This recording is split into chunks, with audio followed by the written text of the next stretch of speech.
Pada forensik digital kali ini, kita akan membahas tentang web hacking. Nah, mungkin ada beberapa teman-teman yang bertanya, kenapa kita belajar forensik digital tapi harus belajar web hacking gitu ya? Nah, ini karena kita tuh harus mencoba untuk masuk ke dalam pikiran dari orang-orang yang melakukan hacking gitu ya. Kemudian teman-teman nanti bisa mengetahui sebenarnya taktik apa, teknik apa, dan prosedur apa yang dilakukan oleh orang-orang yang melakukan hacking ke dalam sistem kita. Nah, mari kita ikuti kuliah kali ini.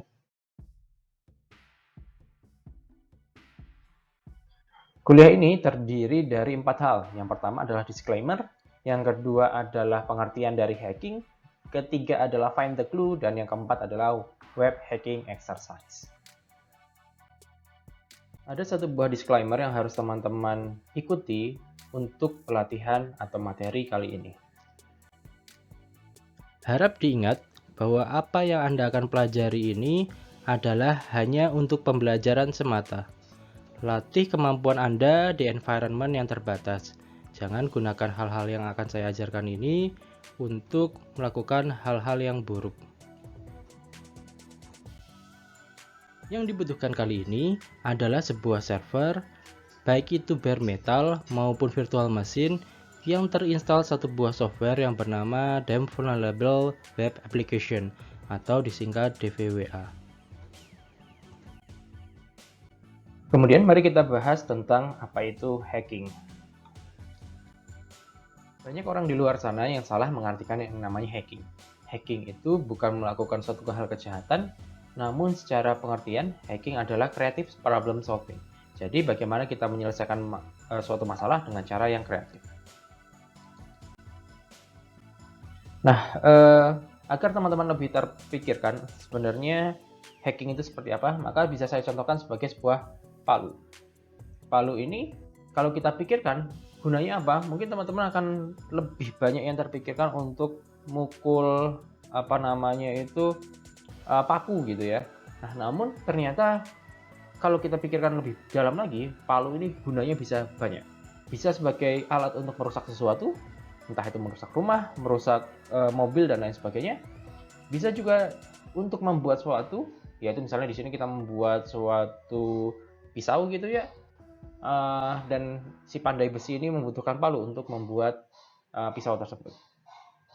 Atau kita bisa membuat palu ini sebagai alat pemecah kacang, yang mana ini sebenarnya kalau kita pikir lah palu kok untuk memecah kacang kan, tapi ini bisa gitu dilakukan. Nah, proses berpikir dari apakah dia menjadi suatu hal yang destruction, creation, atau out of the context inilah yang disebut sebagai hacking. Jadi tidak hanya sebagai alat untuk merusak sesuatu, namun bisa digunakan untuk melakukan hal-hal lain. Nah, kalau kita bicara hacking, tentu saja ada motifnya. Motif ini bisa saya bagi menjadi dua. Yang pertama motif positif dan yang kedua adalah motif negatif.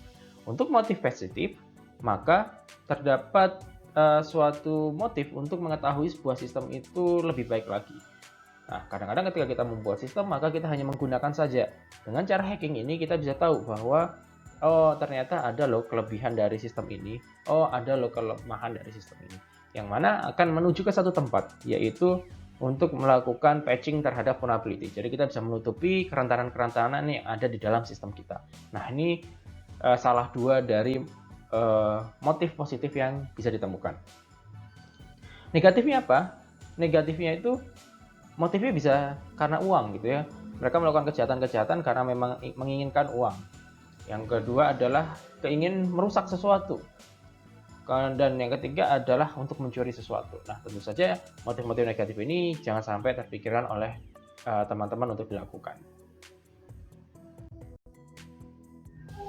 Nah, tadi teman-teman sudah lihat beberapa motif yang mungkin ada di kepala para hacker ini. Nah, karena motifnya bermacam-macam, maka hacking ini bisa dikategoriskan gitu ya. Kita buat kategori. Kategori pertama adalah white hat, di mana orang ini mempertahankan suatu sistem, kemudian dia ini ngehack sistemnya sendiri dengan catatan bahwa semua yang dilakukan adalah legal. Jadi ini harus garisbawahi bahwa white hat itu selalu melakukan segala hal dengan memiliki legalitas tertentu. Kemudian ada yang namanya grey hat. Nah, grey hat ini abu-abu nih sifatnya. Dia di antara white hat dan juga di antara black hat. di mana grey hat ini biasanya melakukan suatu hacking kemudian nanti diberikan kepada perusahaan yang seharusnya, tapi dia nggak punya izin gitu. Atau kadang-kadang dia memberikan vulnerability ini atau kerentanan ini dengan meminta uang. Jadi saya akan memberikan Anda sebuah list dari vulnerability yang ada di dalam sistem Anda, tapi tolong bayar saya gitu. Karena saya sudah melakukan pengecekan terhadap sistem Anda, tapi nggak punya izin, gitu ya. Ini disebut grey hat. Nah, yang paling menyebalkan adalah kalau ketemu sama yang namanya black hat, di mana black hat ini adalah orang-orang yang pasti tidak punya izin, kemudian dia bersifat merusak. Entah itu dia mengambil data, entah dia itu merusak sistem, dan lain sebagainya. Di sini disebut sebagai black hat. Kemudian ada beberapa lagi sifat-sifat di luar sana yang bisa masuk ke dalam kategori di sini. Namun yang penting 3 jenis topi ini yang teman-teman tahu. Nah, ada satu hal lagi, bahwa yang teman-teman katakan bahwa hacking itu merusak dan lain sebagainya dan itu bersifat jahat. Nah, itu sering disebut sebagai cracker. Jadi black hat ini sering juga disebut sebagai cracker. Kemudian mungkin muncul di kepala teman-teman, sebenarnya yang bisa dihack itu mana aja sih?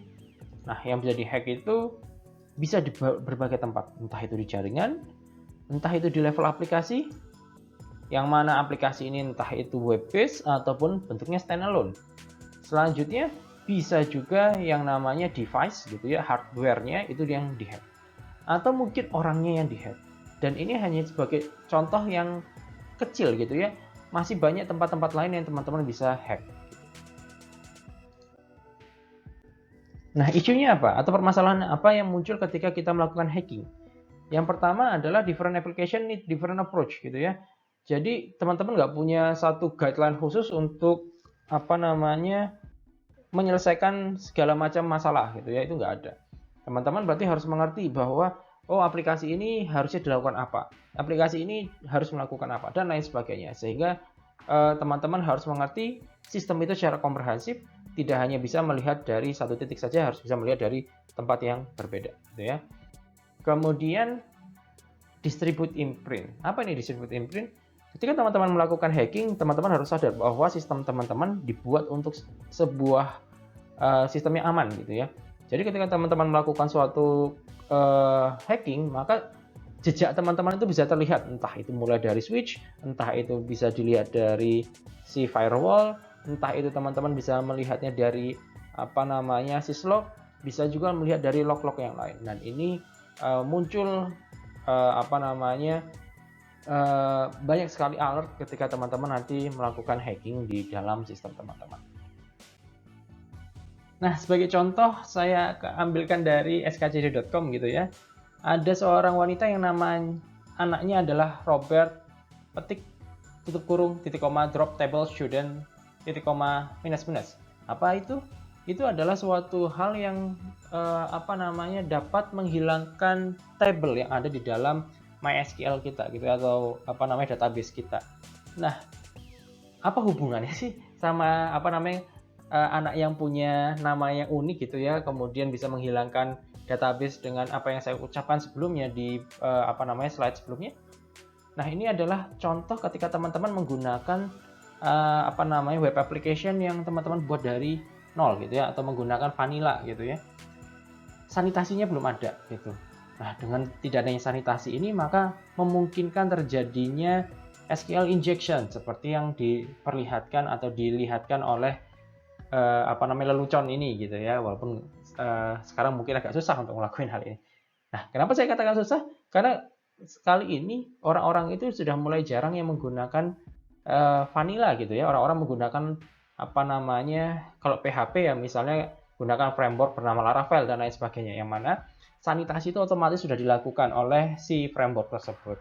Dan inilah kenapa saya katakan bahwa setiap aplikasi, setiap sistem itu punya cara sendiri untuk dilakukan hacking gitu ya, atau kita bisa melakukan hack itu dengan cara yang berbeda-beda.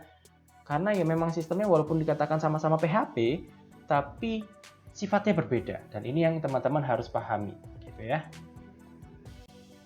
Baik, dari penjelasan yang tadi, teman-teman sudah memahami bahwa yang namanya hacking itu belum tentu bersifat buruk. Dari sini, saya ingatkan kepada teman-teman untuk menjadi hacker-hacker yang bersifat baik gitu ya, jangan melakukan hal-hal yang merusak sistem orang lain. Oke, sampai jumpa lagi di pertemuan selanjutnya untuk membahas yang lebih seru lagi.